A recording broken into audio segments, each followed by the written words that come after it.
Good morning, જય Shri Krishna, welcome to my new blog. કેમ છો મિત્રો, મજામાં ને? તો અત્યારે જાગીને ભાખરી એવું બધું ખાઈને ફ્રી થઈ ગયા છીએ. હું ભાખરી નથી ખાતો, હું રોજ ખારી અને ખાખરા ખાઉં છું, એટલે ખારી અને ખાખરા ખાઈને ફ્રી થઈ ગયો છું. અને મમ્મીની હજી નાસ્તો કરે છે રોજના રૂટીન પ્રમાણે. તો ગુડ મોર્નિંગ. ગુડ મોર્નિંગ, જય શ્રી કૃષ્ણ.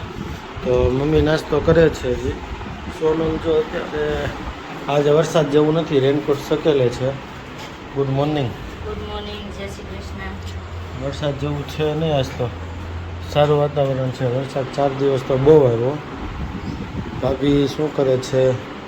ભાભી પાણી ભરે છે. Good morning. ગુડ મોર્નિંગ, જય શ્રી કૃષ્ણ. તો અત્યારે ફ્રી થઈ ગયા છે, ટિફિન ને એવું ભરાઈ ગયું છે અને આપણે હવે ચાલીએ ઓફિસે. સાંજે આવીને મળીએ.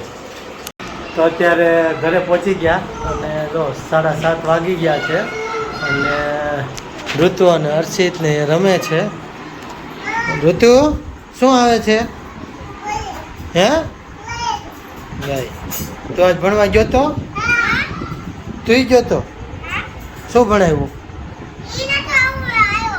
હે તું એકલો ગયો તો?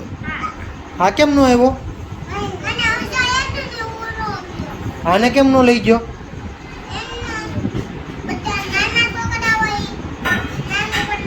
વિજયાબેન જો આવી ગયા છે ટીવી જોવા માટે અને હર્ષિતભાઈ જો ગાયને ફેરવે છે. ગાયને ફેરવીશો એમ કરાય? અને ગાયને ઓલી ગાય હતી કે નહીં પ્લાસ્ટિકની, એ હાથમાં લઈને સોનલ બનાવે છે રસોઈ. ભાખરી બને છે. આ શું છે?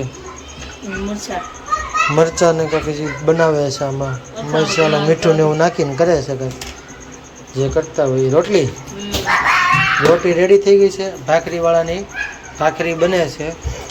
સબ્જીની અંદર બોલે તો ગુવાર. જો કે આપણે તો આમાંથી લગભગ કાંઈ ઓછું જ હાલતું હોય ગુવારનું એવું. તો સબ્જીમાં ગુવારનું શાક છે. જો તમે શું કરશો? હે